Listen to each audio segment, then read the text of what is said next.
오늘 또 우리는 하나님의 말씀을 들으러 왔습니다. 하나님의 오늘 이 시대에 오늘 우리에게 뭘 원하시는지, 우리가 어떤 사람이 되기를 원하시는지 우리가 알려고 왔습니다. 내가 필요한 거, 내가 듣고 싶은 거, 그것만 갖고 가시면 안 되고요. 내 필요, 내 요구, 그 이전에 주님의 요구, 주님의 필요, 주님이 우리에게 뭘 기대하실 것인지 이것을 깨닫고 가시길 바랍니다. 말씀을 받을 때 자세도 중요한 것 같아요. 어디 한번 들어보자 그러면 안 되고요. 주님 말씀하십시오. 제가 듣겠습니다. 이런 자세가 필요한 것 같아요. 제가 신학교 다닐 때 이진태 박사님이 계셨어요. 그분이 미국에서 목회를 참 잘하고 계셨는데 한국에서 신학교 학장으로 모셨습니다. 당시에 그분은 구약을 전공한 대학자였습니다. 나이도 많으시고요. 그리고 굉장히 인격자였습니다. 지금은 천국 가셨죠. 제가 이분을 개인적으로 만나서 얘기한 적은 많지는 않아요. 근데 이분이 하신 말씀이 늘 귀에 쟁쟁합니다. 나는 누가 설교해도 은혜를 받는다. 신학교에서 제일 어른이죠. 실력으로나 인격으로나 나이로나. 자기 밑에 아주 젊은 교수들. 신학교 다닐 때 매일 2교시가 끝나면 예배를 드려요. 채플이라고 그러죠. 교수들이 돌아가면서 설교하고 때로는 외부 강사가 설교를 합니다. 그런데 그분은 누구보다도 성경 지식으로나 그동안 경험으로나 수많은 설교를 들었지 않았겠어요? 그런데도 그분이 하는 얘기가 나는 누가 설교해도 은혜를 받는다 그래요. 저는 이것이 설교를 듣는 자의 자세라고 생각합니다. 하나님 말씀하십시오. 제가 듣겠습니다. 이런 생각을 가지면 여기 앞에 강단에 서 있는 자가 누구냐? 그건 그렇게 중요한 거 아니죠? 하나님이 오늘 저 사람을 통해서 젊든지 아니면 때로는 말이 어눌하든지 비논리적이든지 그건 그렇게 중요한 게 아니고 그래도 하나님이 이 사람을 저기에 세운 이유가 있겠지? 그러면서 귀담아 들으면 그 말씀이 나에게 은혜가 된다. 그런 말인 것 같습니다. 여러분에게도 부탁을 드리고 싶습니다. 또 사실 강단에 올라오는 분들이 그냥 올라오지 않습니다. 나름대로 기도하고 준비하고 많은 고민을 하고 올라옵니다. 하나님, 오늘 이 자리에 앉아있는 이 청중에게 하나님 무슨 얘기를 들려주고 싶습니까? 하나님, 그 사람이 제가 하고 싶은 얘기 하고 싶지 않고요. 하나님, 이 청중이 뭘 듣기를 원하십니까? 그런 고민을 하고 와요. 그래서 오늘 또 우리가 좀 귀를 기울여서 하나님이 나에게 뭘 원하실까 고민하면서 귀를 기울여 보시기를 바랍니다. 옛날 이스라엘 지도를 보면 이스라엘 나라는 크게 세 군데로 나눠져 있어요. 남쪽은 유다, 북쪽은 갈릴리, 가운데는 사마리아. 여러분이 옛날 지도를 보면 그렇게 되어 있습니다.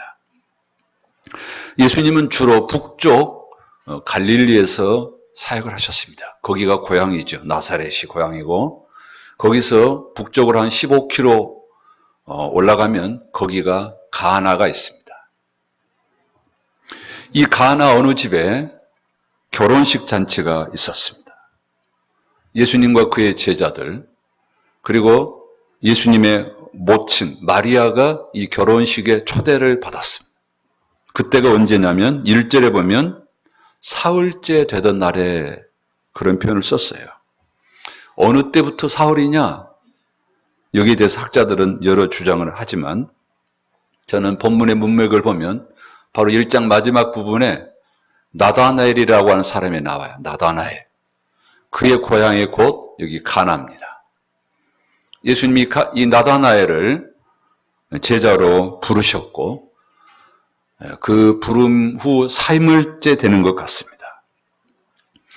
본문에서 결혼식이 벌어진 동네 이름이 나오고 날짜가 나온 걸 보면 예수님이 이 사역을 하셨던 것이 실제적으로 있었던 것 같습니다. 이 얘기는 비유나 지어낸 것이 아니고 역사적으로 있었던 것으로 생각할 수 있습니다.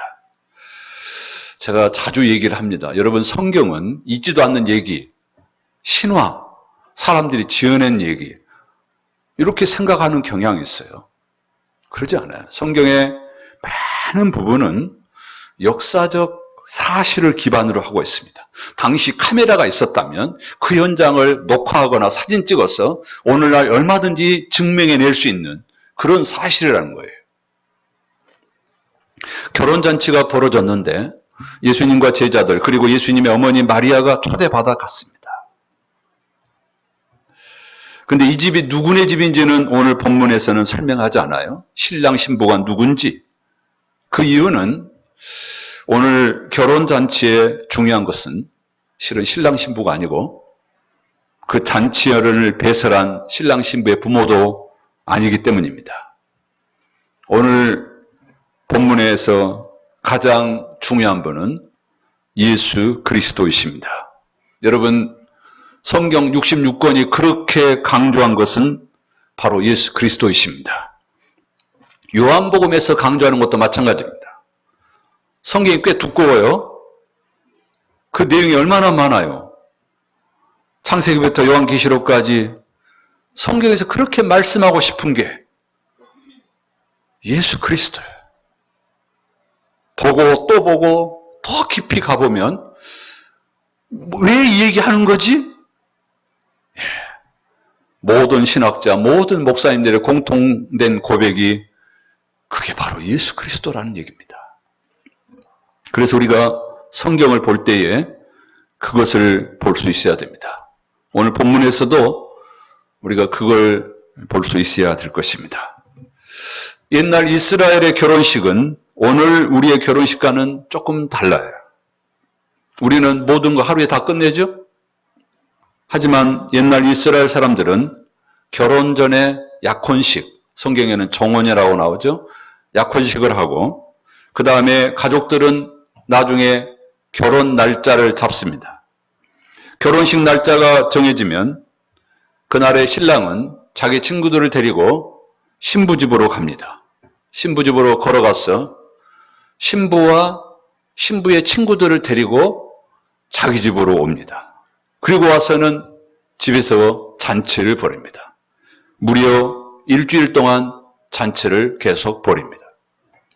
7일 동안 잔치를 벌인다고 하니까 손님이 많아서 그런 것 같지만 손님이 많아서 나눠서 잔치를 치르려고 오래 걸린 것 같지만 그게 아니고 결혼식 자체가 중요하기 때문에 그래서 이렇게 7일 동안 잔치를 벌인 것이죠. 그래서 어제 왔던 손님이 오늘 또 오고 오늘 왔던 손님이 내일 또 오고 계속 오는 거죠. 이렇게 일주일 내내 손님이 오기 때문에 그 손님을 위해서는 많은 음식과 음료수가 필요했겠죠. 그런데 오늘 본문에 보니까 이 결혼식 집에 포도주가 떨어졌습니다. 이 집이 너무 가난했는지 모르겠습니다. 아니면 예상보다 손님이 많이 왔을 수도 있겠죠. 잔치집에서 음료수가 떨어지는 것은 낭패가 아닐 수 없습니다. 이 잔치를 준비한 사람이 누구죠? 우리나라로 치면 신랑의 아버지일 수도 있고 신랑 본인이 준비할 수도 있었겠죠. 그러나 잔칫날 신랑의 아버지는 바쁘니까 그것을 음식점에 맡기지 않았겠어요? 준비한 포도주가 다 떨어졌으니 이 음식점 사장, 신랑의 아버지 또는 신랑 얼마나 마음이 안타까웠겠어요. 지금이야 마트에 가서 사오면 되겠지만 옛날에는 그럴 수 없었습니다. 떨어지면 그것으로 끝입니다. 손님들에게 양해를 구하고 집으로 돌아가라고 할 수밖에 없습니다. 포도주가 떨어져서 잔치 분위기가 이상해진 것을 예수님의 어머니 마리아가 누구보다도 먼저 알았던 것 같습니다. 마리아가 알면 뭐 하죠? 무슨 대책이 있나요? 마리아는 이 사실을 예수님께 알렸습니다. 알린 이유가 뭐죠? 2장 4절에서 알린 이유를 우리는 찾아볼 수 있을 것 같습니다. 2장 4절을 읽어봅니다. 시작. 예수께서 이르시되 여자여 나와 무슨 상관이 있나이까? 내 때가 아직 이르지 아니하였나이다. 아니, 어머니를 향해서 여자여? 조금은 의아하죠? 그러나 이 표현은 그 당시 여성을 존중하는 말입니다. 호머의 일리아드, 오디세이라고 하는 옛날 문학작품이 있어요.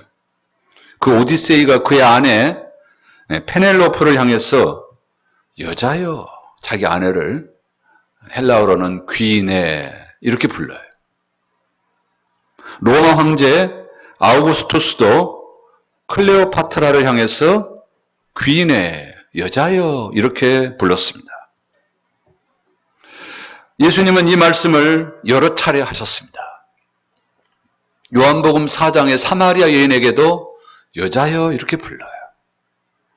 8장에 가면 음행 중에 잡힌 여자를 향해서도 그렇게 불러요. 그리고 요한복음 20장에 가면 무덤가에서 막달라 마리아를 향해서도 여자여 이렇게 부릅니다.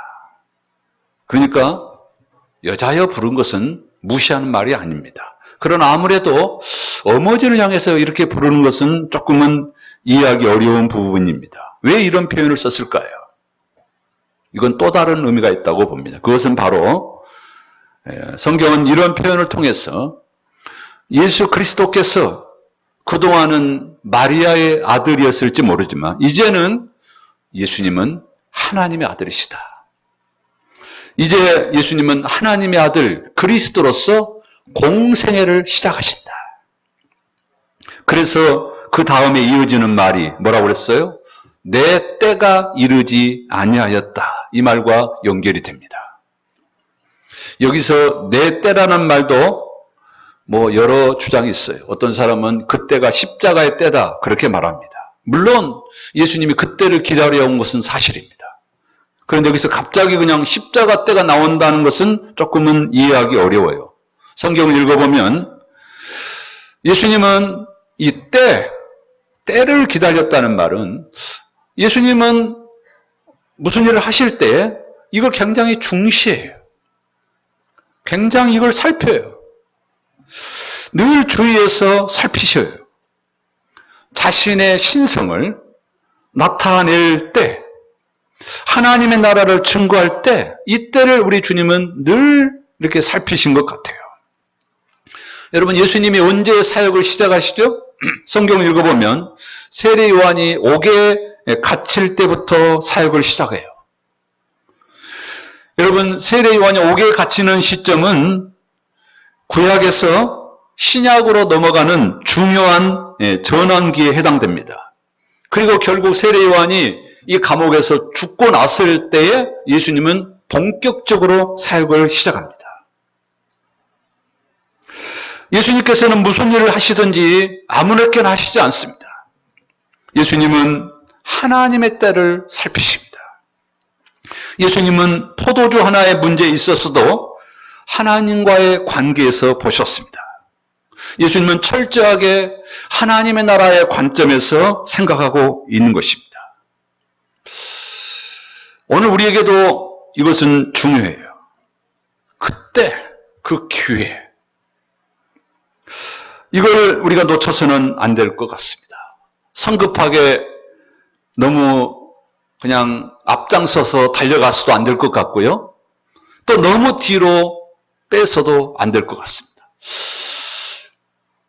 그때가 언제지? 하나님이 원하실 때가 언제지? 내가 나서야 될 때가 언제지? 저도 이런 질문을 자주 합니다. 교회에서, 노예에서, 또 제 인생의 어떤 삶 가운데서 이거 내가 나서야 되나? 내가 필요하나? 근데 많은 사람들이 때로는 이런 걸 생각 안 하고 어떤 일이 터지면 덥석 달려들었다가 거기에 문제를 일으키기도 하고, 어떤 때는 아예 그냥 미루다가 놓쳐버릴 때도 있는 것 같고요. 우리가 그때를 묻는 것이 필요합니다. 여자여 나와 무슨 상관이 있나이까? 내 때가 아직 이르지 아니하였나이다.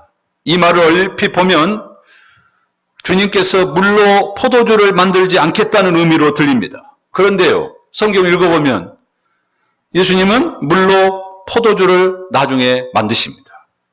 왜 그렇죠? 이해가 좀 어려워요. 근데요, 요한복음에 보면 이 말이 무슨 뜻인지 알 수 있습니다. 7장으로 건너가겠습니다. 7장 2절입니다. 요한복음 7장 2절. 거기는 예수님의 동생들이 나와요. 초막절입니다. 7장 2절입니다. 유대인의 명절인 초막절이 가까운지라 그 형제들이 예수께 이르되 당신이 행하는 일을 제자들도 보게 여기를 떠나 유대로 가소서. 스스로 나타나기를 구하면서 묻혀서 일하는 사람이 없나니 이 일을 행하려 하거든 자신을 세상에 나타내소서 하니 이는 그의 형제들까지도 예수를 믿지 아니함이러라. 예수께서 이르시되 또 뭐라고 그랬죠? 내 때는 아직 이르지 아니하였거니와 너희 때는 늘 준비되어 있느니라.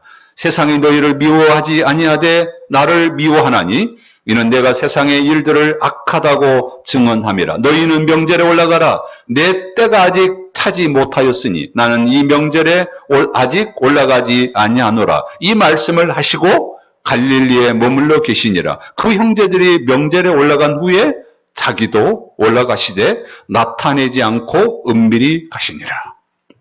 이 말씀을 읽어보면 마리아 얘기가 내용이 비슷하죠?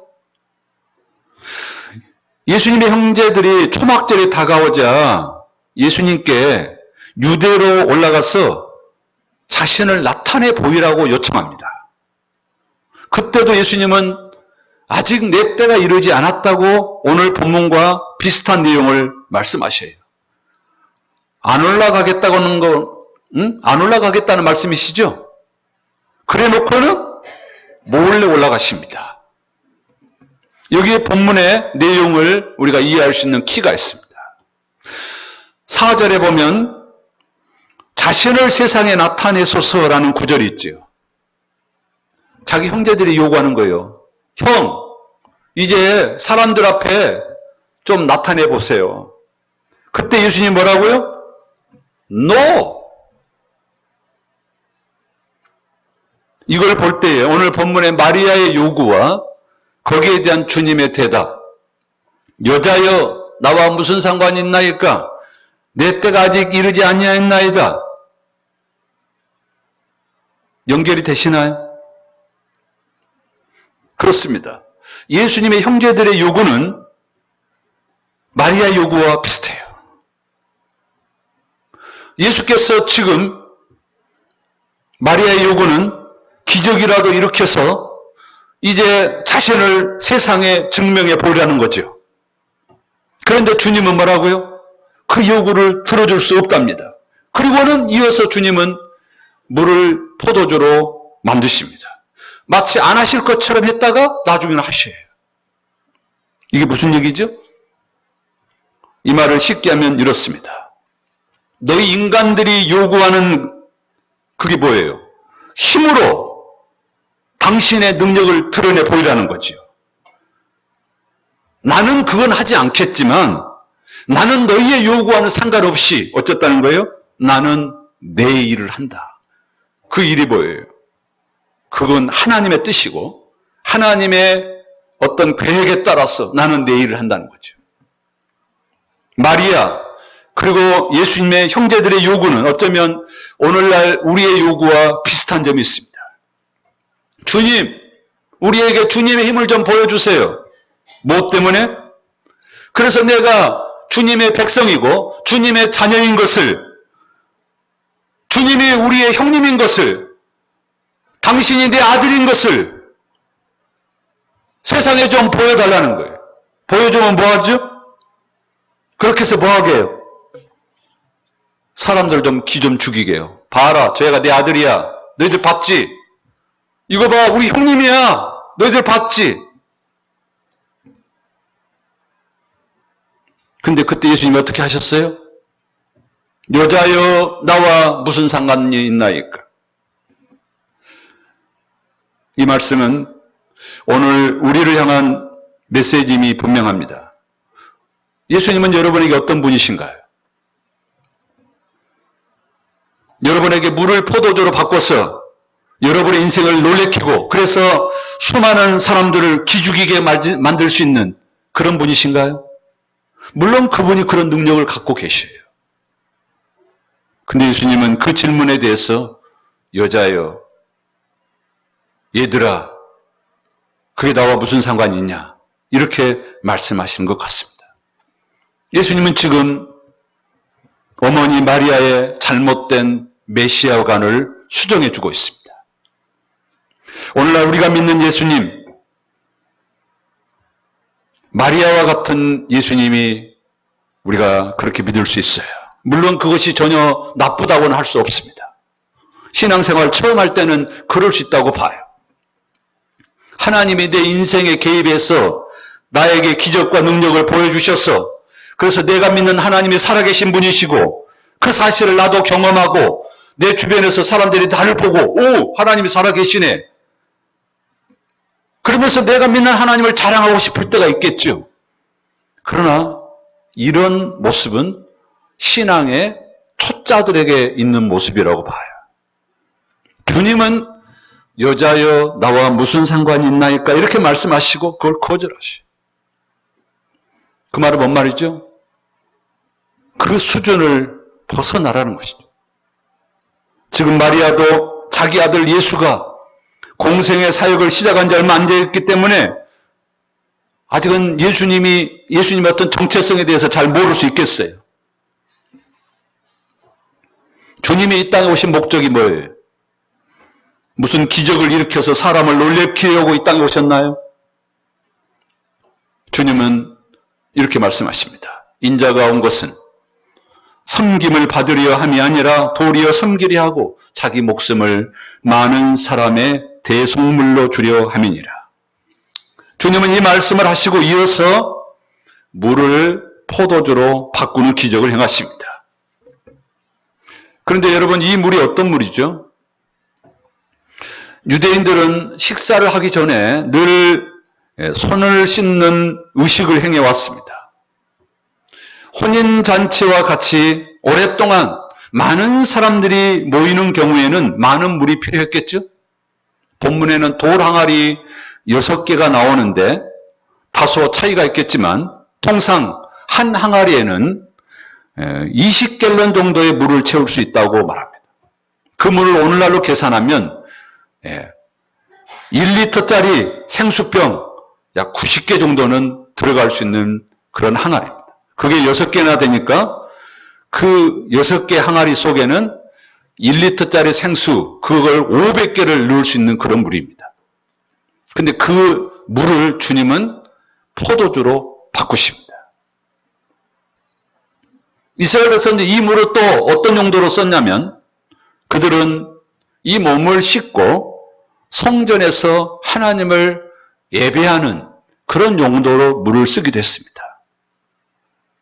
근데 여러분, 이 물, 이스라엘 백성들은 이 물을 매일 사용했죠. 이 정결 예식으로. 그런데요, 어제 그 물로 손을 씻고 때로는 목욕을 하고 갔지만 또 그 다음날 되면 어때요? 또 씻어야 되고 계속 씻어야 됩니다. 아니, 죽는 날까지 그걸 씻어야 했지요. 손 씻는 그릇이 많이 있고 그 물이 아무리 많아도 그 물은 이스라엘 백성들의 겉만 씻을 뿐 속은 변화시키지 못했습니다. 그런데 오늘 주님은 그 물을 포도주로 바꾸십니다. 이거 뭘 말하는 거죠? 단지 오늘 얘기는 혼인집에서 기적이 일으켰다 그 얘기가 아니고요.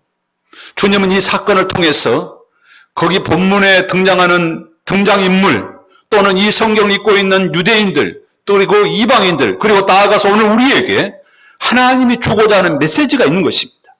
하나님이 이런 기적을 일으켜서 뭐 하시겠다는 거예요? 그렇습니다. 오늘 말씀은 그동안 의식과 전통에 사로잡혀 있는 유대인의 그 가식적인 부분, 그 껍데기를, 그것이 겉만 씻을 뿐이지 아무런 변화를 일으키지 못하는 그런 유대의 전통들을 우리 주님은 완전히 엎으시고, 그리고 그들을 새롭게 하기 위해서 오셨다는 것을 간접적으로 보여주고 있습니다. 여러분, 돌 항아리 속의 물은 어디까지나 물입니다. 그것으로는 아무것도 할 수 없었습니다. 그러나 예수님은 그 물을 포도주로 변화시켜서 그렇게 했어요. 이 포도주를 마시는 자들 향해서 완전히 새롭게 변화시켜 주신다는 얘기시죠. 그런데요, 이 물이 어떻게 포도주로 바뀌게 되죠? 예수님이 그 연회장 하인들에게 요청합니다. 항아리에 물을 가득 채워라.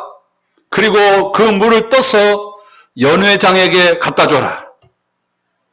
손님들에게 먼저 갖다 준 게 아니에요. 그 연회를 베푸는 대장한테 갖다 준 거죠. 물을 떠다가 갖다 준 이 하인이 연회장에게 뭐라고 하면서 주는지 모르겠어요. 근데 연회장은 너무 바쁘어서 동분서주하다가 하인들이 어디서 포도주를 구해왔다고 생각했는지 모르겠습니다. 연회장은 맛을 보고 그 맛을 음미할 시간도 없이 됐다, 손님들에게 갖다 줘라, 그렇게 얘기한 것 같아요. 그런데 나중에 손님들의 얘기를 들어보면 이 포도주는 어떤 포도주죠? 예, 좋은 포도주입니다. 이전의 포도주와는 전혀 차이가 없는, 어쩌면 더 좋은 포도주였지 않았을까 싶습니다. 그런데요, 주님이 이 같은 기적과 능력을 어떻게 행하셨냐 이거죠. 저는 여기서 아주 단순한 원리를 말씀드리고 싶습니다. 하나님의 기적, 하나님의 능력, 하나님의 은혜, 이것은 결코 그냥 생기지 않는다는 것이죠. 여러분, 하나님은 어떻게 역사하시죠? 성경을 읽어보고 우리가 지금까지 신앙생활하면서 우리 주변에 은혜를 받고 믿음으로 참 살아가는 사람들을 보면 하나님의 은혜는 그냥 오지 않아요. 은혜란 말 자체 속에 뭐 공짜라는 의미가 들어있지만 제가 볼 때는요, 은혜는 공짜인 것 같지 않아요. 물론 그 사람이 그 은혜를 받기 위해서 열심히 노력하는 것조차도 하나님이 주셨다면 그건 공짜가 맞죠. 그런데요, 우리 인간적인 관점에서 보면 어떤 사람이 은혜를 받았다, 어떤 사람이 정말 삶은 어렵고 힘든데 그런데도 거기에 실족하지 않고 그 어려운 것들을 이겨내는 걸 보면 그냥 이겨내지 않아요. 어떻게 해요? 그들의 삶의 모습을 보면 그들이 그 어려운 상황에서 믿음으로 반응하는 겁니다. 여러분, 하나님이 능력을 행하실 때 하늘에서 포도주병을 가져오시지 않았습니다. 땅에서 솟아나게 하지 않았습니다. 갑자기 중풍병자가 낫지 않습니다. 죽어가는 어린 딸이 그냥 일어나지 않아요. 그 배후에는 반드시 믿음의 사람들이 있습니다. 주님의 역사는 믿음을 통해서 나타난다는 사실이죠. 하인들은 주님이 명령한 대로 했습니다. 항아리에 물을 채우라 그러니까 물을 채웠고, 떠서 갖다 주라고 하니까 갖다 줬습니다. 그랬더니 손 씻는 물이 포도주로 변해 있었습니다. 이 기적을 본 하인들, 잔치가 끝나고 어땠을까? 많은 사람들이 주님을 따라가지 않았을까, 이런 생각을 해봅니다. 여러분, 우리가 오랫동안 교회 안에 있으면서도 하나님과 함께 하심, 하나님의 능력, 하나님의 기적, 한 번이라도 그런 것들을 우리가 경험하지 못한 것은 어쩌면 이런 믿음이 없어서가 아닐까요? 우리가 너무 주저해요. 너무 의심합니다. 물론 무턱대화라는 말은 아니에요. 하나님이 종종 우리 주변의 여러 사건과 환경을 통해서 우리에게 말씀하시고 우리에게 요구하셔요. 그때 우리가 믿음으로 반응하기보다는 너무 인간적이고 너무 세상적이고 그리고 자꾸 주저할 때가 많아요. 제 경험으로 볼 때도 그래요. 물론 저도 믿음이 약합니다. 그러나 어떤 때는요, 그래요. 주님, 제가 해볼게요. 그리고는 달려갑니다. 사실 항아리에 물을 채우는 것은 그렇게 대단한 건 아니에요. 물 채우는 거 어려운 건가요? 채우라는데? 물론 옛날에 물을 구하기 어려울지는 모르겠어요. 그리고 갖다 주라는 것도 어려운 게 아니죠? 연회장이 이게 뭐야? 누가 준 거야? 그럼 뭐라고 하면 되죠? 아, 또 주님이 갖다 주라고 했어요. 그러면 되는 거예요. 그런데 이상하죠? 갖다 줬더니 물이 포도주로 변해 있는 겁니다. 문제가 해결되어 있고 사람들이 그것 때문에 행복해하는 것입니다. 물이 포도주로 바뀐 기적은 결혼잔치에 참여한 모든 사람들이 다 경험한 것은 아닙니다.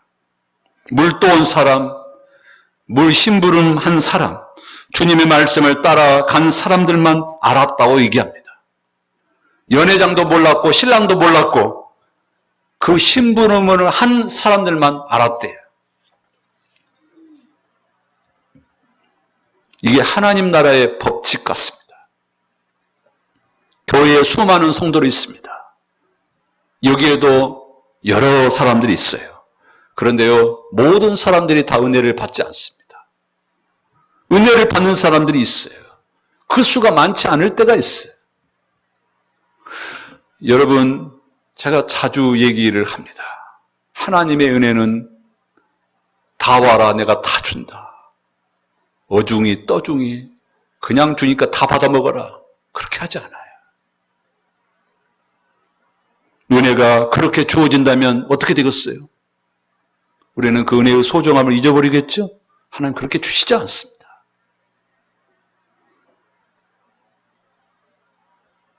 은혜를 받은 사람들의 공통된 고백이 뭔지 아세요? 목사님,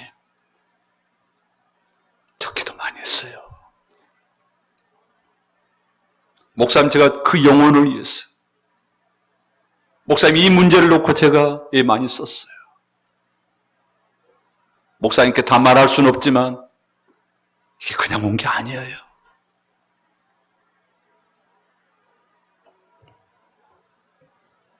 이제 마지막으로 주님의 첫 번째 능력에 대한 평가를 보겠습니다. 2장 11절, 우리 마지막으로 한번 읽어볼까요?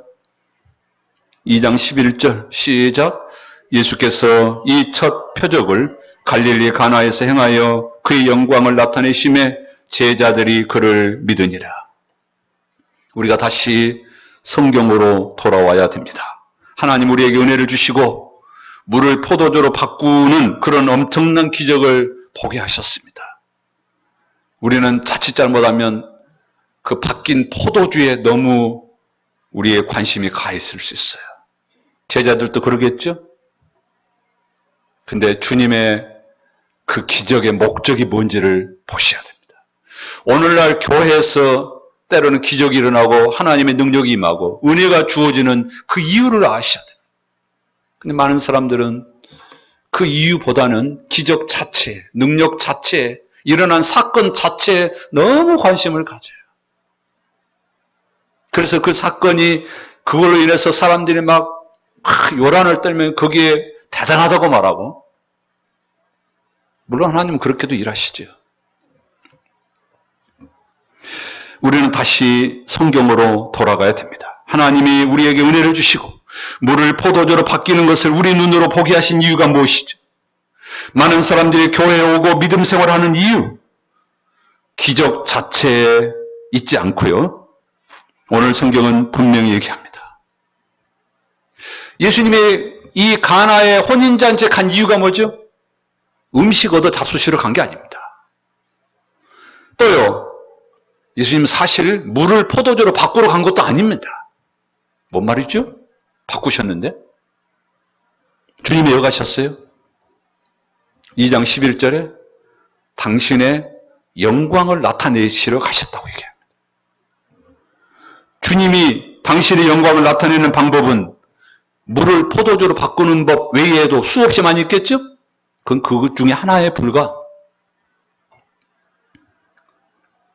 그래서 주님은 이런 기적과 능력 자체에 목적이 있는 게 아니고 그걸 통해서 사람들로 하여금 당신이 누군지 보여주는 것입니다. 요한복음의 주제가 바로 그겁니다. 예수 그리스도가 누구시냐? 성경의 주제가 이겁니다. 여러분 성경 왜 읽습니까? 여러분의 교양을 위해서 읽습니까? 수면제로 읽나요? 읽다가 잠이 오니까? 성경 왜 읽나요? 예수 그리스도가 누구시냐? 성경 그 얘기하고 있는 겁니다. 날마다 물로 손을 씻고 목욕을 하지만 여전히 우리 속은 더럽고 추한 모습. 이것을 완전히 뒤집어 엎어버리고 그래서 사람들이 기뻐하고 즐거워하는 이 포도주로 바꿔버릴 수 있는 분이 누구시냐? 그분은 요한복음 1장에 보면 창조주 하나님이시다. 그분은 로고스이시다. 그런데 그 로고스 창조주 그분이 이 땅에 육신을 입고 오셨다. 왜 오셨어요? 이 세상의 죄로 인해서 이 세상이 너무 어두워요. 그래서 하나님의 빛을 보고도 하나님께 영광을 돌리지 않으니까 하나님이 직접 이 땅에 오셨어. 사람들에게 당신의 아들을 직접 보여주신 것이죠. 그래서요, 주님은 내가 하나님의 아들이다. 그것을 보여주시려고 많은 기적과 능력을 행하셨습니다.